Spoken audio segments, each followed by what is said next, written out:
इसी बीच एक बड़ी खबर का रुख करते सुकमा से आ रही, जहां पे 7 नक्सलियों ने सरेंडर किया है। नियत नीला नार योजना के तहत सरेंडर किया है। लंबे समय से संगठन के लिए काम कर रहे थे। एक के बाद एक देखिए बड़ी कामयाबियां हमारे सुरक्षा बलों को, हमारे जवानों को, हमारे शासन प्रशासन को मिल रही है। 7 नक्सलियों ने एक बार फिर से सरेंडर कर लिया है। सरकार की योजनाओं से प्रभावित होकर ये फैसला लिया गया है।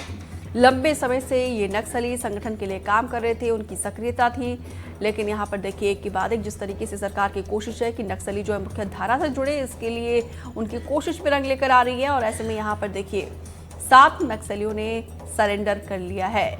वो चाहते हैं उनका जीवन संवर जाए, उन्होंने भरोसा जताया और सरकार की तरफ से भी यहाँ पे इनको प्रशासन की तरफ से भी प्रोत्साहन राशि दी जाएगी।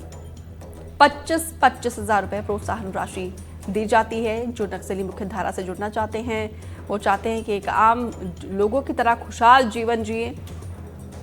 इसी कड़ी में देखिए ये फैसला लिया गया है। 7 नक्सलियों के द्वारा उन्होंने सरेंडर कर लिया है।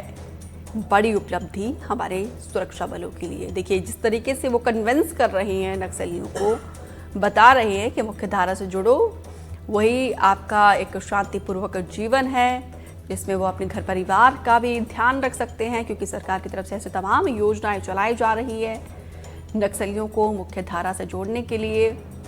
और इसी कड़ी में एक और बड़ी कामयाबी, बड़ी कोशिश हमारे सुरक्षा बलों की, प्रशासन की, शासन की। 7 नक्सलियों ने सरेंडर कर लिया है नियत नीला नार योजना के तहत।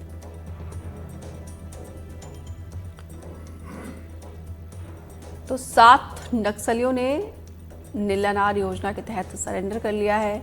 ऐसे तमाम योजनाएं सरकार के द्वारा चलाई जा रही हैं। सलीम शेख ज़्यादा जानकारी के साथ जुड़े हैं। सलीम, एक बार फिर से 7 नक्सलियों ने सरेंडर किया है। जो सरकार की तरफ से योजनाएं चलाई जा रही है उसका बहुत ही सकारात्मक असर देखने को मिल रहा है। जी बिल्कुल, सकारात्मक असर देखने को मिल रहा है, क्योंकि नक्सल प्रभावित इलाकों में जिस तरह से नए नए कैंप खोले जा रहे हैं और लगातार विकास कार्यों को अंजाम दिया जा रहा है, लोगों तक बुनियादी सुविधाएं पहुंचाई जा रही है, तो कहीं ना कहीं ग्रामीणों का जो मोह भंग नक्सलवाद को लेकर था वो आज खत्म होने लगा है।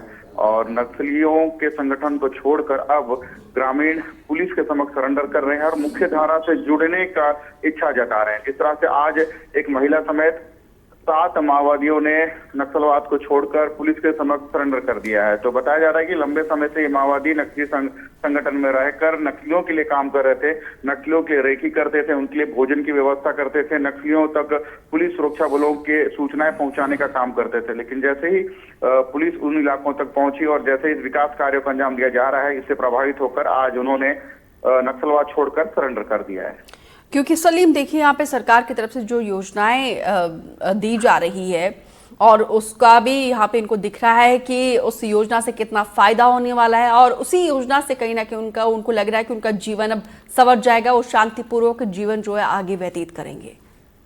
जी बिल्कुल, नक्सलवाद का जो दंश है बस्तर करीब 40 सालों से झेल रहा है और ऐसे कई इलाके हैं जहां प्रशासन की पहुंच आज भी नहीं है। और कहीं ना कहीं ये सब जो हालात बने हैं ये माओवादी संगठन और माओवाद के कारण बने हैं।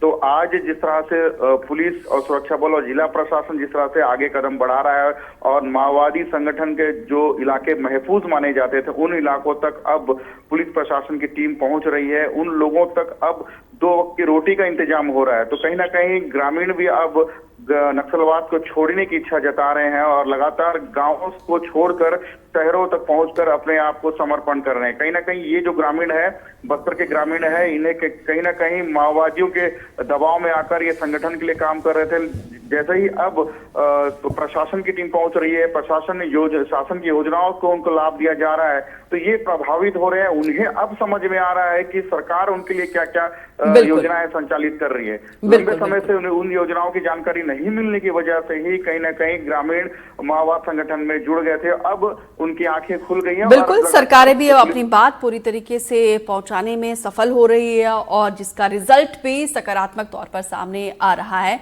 फिलहाल विस्तार से जानकारी देने के लिए आपका शुक्रिया। विदिशा में पुलिस ने कार्रवाई करते हुए तेज आवाज में गाना बजा रहे एक डीजे वाहन को जब्त कर लिया है। जिले की तुलसी गार्डन में डीजे वाहन तेज आवाज में गाना बजा रहा था, जिससे कि ट्रैफिक भी बाधित हो रहा था। लोगों को परेशानी हो रही थी। डीजे वाहन को जब्त करके कई धाराओं के तहत मामला दर्ज कर लिया।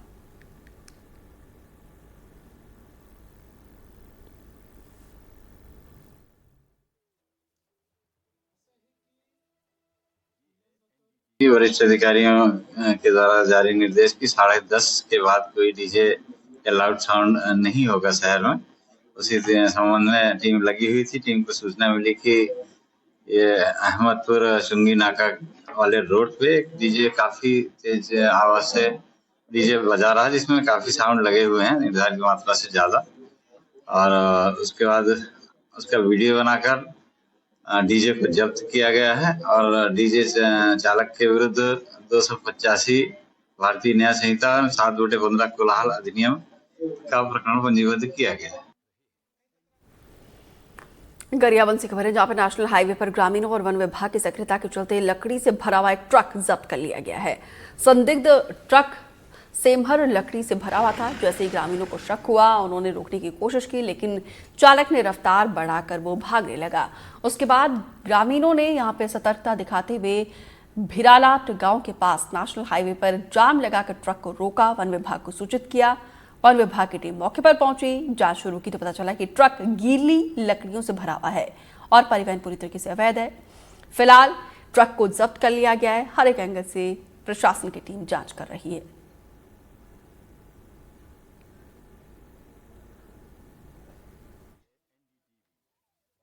कल रात्रि में लगभग 8:30 बजे सूचना मिली कि जोबा से जो दर्रीपारा मार्ग पर ग्राम भिरालाट है, वहाँ पर ग्रामीण और वन विभाग के कर्मचारी द्वारा एक ट्रक को रोका गया है जो लकड़ियों से भरा है।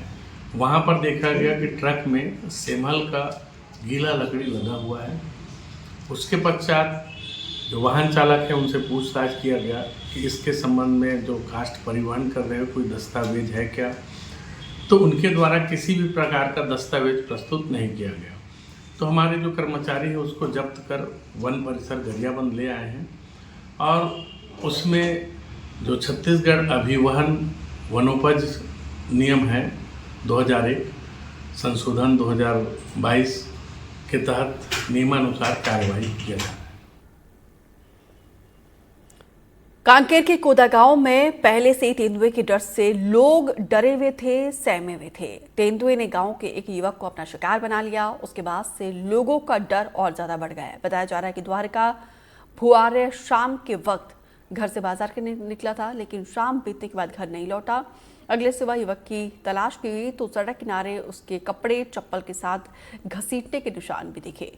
निशान का पीछा करने पर युवक का शव क्षत विक्षत हालत में मिला। आपको बता दें कि अब तेंदुए न सिर्फ मवेशियों को शिकार बनाया था, लेकिन अब वो आदमखोर हो चुका है, जिसके बाद से लोग डरे हुए हैं, सहमे हुए हैं और मृतक के परिजनों का रो रो कर बुरा हाल है।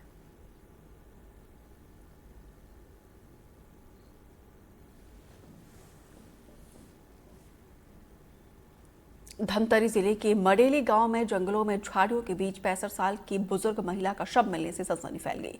बताया जा रहा है कि महिला अपने घर पर सो रही थी, तभी आदमखोर तेंदुआ ने महिला पर अटैक करके अपना शिकार बना लिया और महिला को मौत की घाट उतार दिया। तो वही घटना की जानकारी मिलने के बाद पुलिस और वन विभाग की टीम मौके पर पहुंची, जांच में जुटी हुई है। लोगों का कहना है कि अक्सर यहाँ पे वन्य प्राणियों का आना जाना लगा रहता है, जिससे वो डर के साए में जीने को मजबूर है।